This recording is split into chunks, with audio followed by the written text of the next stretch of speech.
GFMS TV.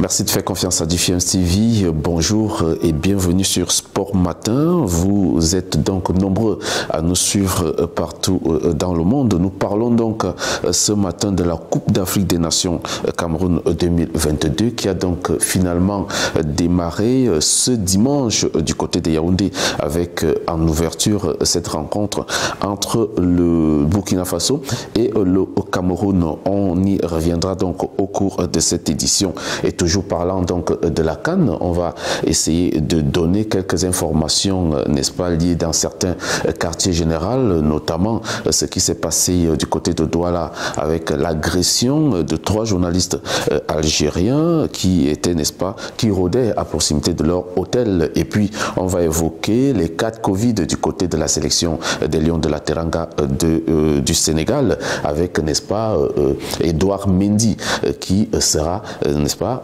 qui est d'ailleurs, n'est-ce pas, mis en situation, comment on appelle ça, qui est mis en... Bon, avec d'ailleurs Edouard Mendy, oui, qui sera absent pour quelques jours avec la sélection nationale sénégalaise. Mesdames et messieurs, restez scotchés, car après le break, je vous reviens pour dérouler la suite de l'information. GFMS TV. C'est donc parti pour Sport Matin de ce mardi.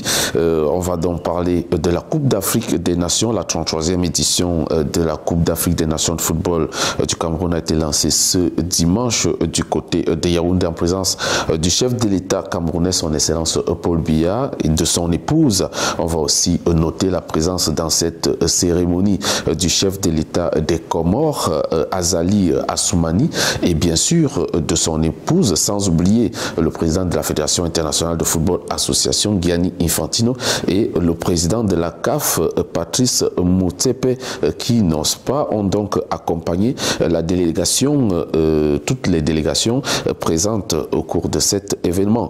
C'est par le match d'ouverture Cameroun-Burkina Faso que tout a donc démarré pour cette 33e édition de la Coupe d'Afrique des Nations dans une ambiance festive et de convivialité. Et bien sûr, la tenue de la Coupe d'Afrique des Nations de football qui a subi plusieurs reports, ça il faut le dire, et qui jusqu'ici, jusqu'au dernier jour du mois de décembre, était donc une incertitude, a finalement démarré en terre camerounaise. La seule remarque qu'on a pu faire ce dimanche, c'était l'absence du président de la Fédération camerounaise de football, Samuel Eto'o, oublié dans le protocole, mais qui a notamment regardé la rencontre dans une autre pièce du stade de Olembe à Yaoundé. Il était d'ailleurs accompagné de l'artiste congolais Fally Ipupa, qui a auparavant presté pendant la cérémonie d'ouverture de cette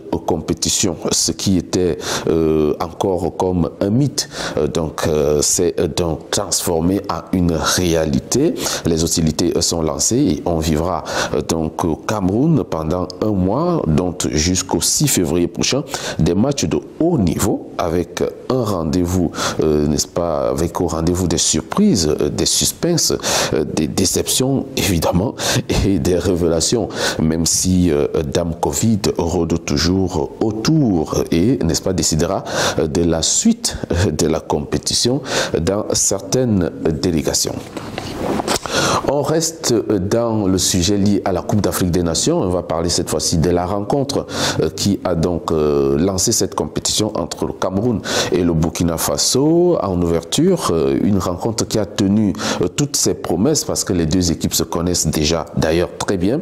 Ces deux équipes présentaient ce dimanche 2 systèmes de jeu différents. La victoire 2-1 du Cameroun a certes été méritée, mais les étalons du Burkina Faso ont montré qu'ils avaient des ressources pour la suite de la compétition, malgré plusieurs absences dans le groupe lors de cette rencontre, notamment des joueurs et le sélectionneur. Kamou Malo, lui aussi testé positif au Covid-19. Vincent Aboubakar, le capitaine des Lions indomptables du Cameroun, a inscrit un doublé dans cette rencontre par pénalty, suite à 2 fautes commises dans la surface de réparation par le capitaine des étalons Bertrand Traoré et le défenseur de Renaissance Berkane Issoufou Dayo. C'était donc sur André Franzambo Anguissa, donc le joueur camerounais de Naples, et aussi sur Nohou Tolo qui joue du côté des États-Unis, qui ont subi ces fautes qui ont permis au Cameroun d'obtenir les 2 pénaltys. On retient que c'est le Burkina Faso qui a ouvert la marque dans cette rencontre par l'entremise de Gustavo Sangaré sur une sortie manquée du futur gardien de l'Inter de Milan, André Onana. Le 3-5-2 présenté par le sélectionneur camerounais a été productif. Le sélectionneur camerounais Antonio Conceição a donc été productif avec plus de mouvements et un déploiement du jeu sur les côtés. Le Burkina Faso, quant à lui, s'est présenté en 4-3-3 et n'a pas su bénéficier des multiples occasions créées par le groupe mené par Bertrand Traoré, qui, n'est-ce pas, a marqué un coup de fatigue, il faut le dire, au cours de cette rencontre, mais a d'ailleurs pesé dans l'entrejeu de l'équipe du Burkina Faso. 3 cartons jaunes ont été concédés au cours de la rencontre, dont un du côté camerounais, c'est Jérôme Onguene, et puis 2 du côté burkinabé, Patrick Malo, et puis Steve Yago, avec 59% de possession de balle pour le Cameroun contre 41% pour le Burkina Faso. Cette victoire lance donc ainsi la compétition au côté camerounais, et le Burkina Faso n'a donc plus droit à l'erreur à sa 2e sortie qui sera face au Cap-Vert. Le Cap-Vert, plus qu'on en parle, lui n'a pas manqué son entrée en compétition. C'était face à l'Éthiopie dans le 2e match de ce groupe A. Les équipes ont donc produit un jeu assez équilibré dans cette rencontre avec 7 tirs dont un seul cadré côté éthiopien et 11 tirs dont 3 cadrés côté des requins du Cap-Vert. La possession de balle était de 43% pour l'Éthiopie et 57% pour le Cap-Vert. C'est donc le doyen de cette équipe des requins du Cap-Vert, Julio Tavares, 33 ans bien sonné, qui a donc marqué l'unique but de la rencontre suite à un coup de tête. Et puis cette victoire permet à Pedro Leitao, le sélectionneur des requins du Cap-Vert, de prendre 3 précieux points et de mettre la pression sur les étalons du Burkina Faso, leur prochain adversaire. Pour rester dans le sujet de la CAN, nous reviendrons largement sur les matchs du groupe B et du groupe C qui se sont donc joués ce lundi, notamment les sorties du Sénégal, du Maroc, de la Guinée et bien évidemment du Gabon. Par contre, on va parler des faits divers dans cette CAN. Tout commence donc un tout petit peu à jazzer. Du côté de Douala, 3 journalistes algériens ont subi une agression à l'arme blanche ce dimanche à Douala, à proximité de leur hôtel. Il s'agit de Mohamed Aïssani de l'agence Presse Service, Mehdi Dahak de DZ Foot et Smaïl Mohamed à Mokran de Competition. Donc ces 3 journalistes se sont donc fait dérober leurs effets personnels, dont un passeport et 3 téléphones portables. La Fédération algérienne de football, à travers son président Amara Sharaf Eddine, condamne ainsi vigoureusement cette agression et a pris attache avec le responsable de la sécurité affecté par les autorités camerounaises auprès de la sélection nationale algérienne de football qui a à son tour saisi sa hiérarchie, d'où l'intervention des services de sécurité qui se sont donc déployés au niveau de l'hôtel où logent donc les journalistes pour s'acquérir de la situation. Une enquête a été d'ailleurs ouverte. Il faut dire que cet acte est une mauvaise publicité pour le Cameroun au démarrage de cette compétition, surtout que la Coupe d'Afrique des Nations de football est placée sous le sceau du fair play, de la fraternité sur et en dehors des stades.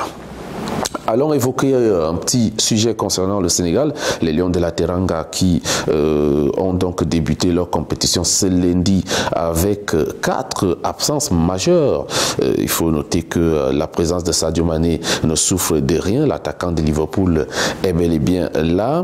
Mais le gardien de but de Chelsea, le champion d'Europe, Edouard Mendy, le capitaine de la sélection du Sénégal, le napolitain Kalidou Koulibaly, et puis il y a Famara Diédhiou et le monégasque Lamine Diatta qui ont donc été testés positifs au Covid-19 et ont été placés en isolement.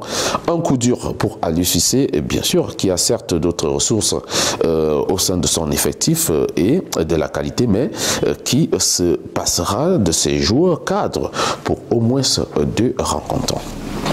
Terminons notre balade sportive de ce mardi par la Botola et cette nouvelle qui peut faire plaisir à un joueur et à sa famille, bien sûr, grâce à Dio Youmou, milieu de terrain de Gabonais, s'est donc engagé avec le club marocain de Botola de IZK Kémisset. L'ex-joueur de Renaissance Zemamra retrouve ainsi les stades avec beaucoup de satisfaction. Ce joueur plein d'avenir a d'ailleurs pris part à quelques matchs amicaux avec son club face au FUS de Rabat et la sélection nationale U23 du Maroc qu'ils ont d'ailleurs battu 1-0. Une bonne nouvelle pour grâce à Dio Youmou qui va aborder la phase retour du championnat national de Botola Pro 2 dès ce début d'année. Chers abonnés, c'était là votre émission de Sport Matin. C'est un plaisir de vous savoir nombreux à l'écoute. Portez-vous bien. On se retrouve vendredi prochain pour d'autres informations, surtout liées à la Coupe d'Afrique des Nations Cameroun 2022.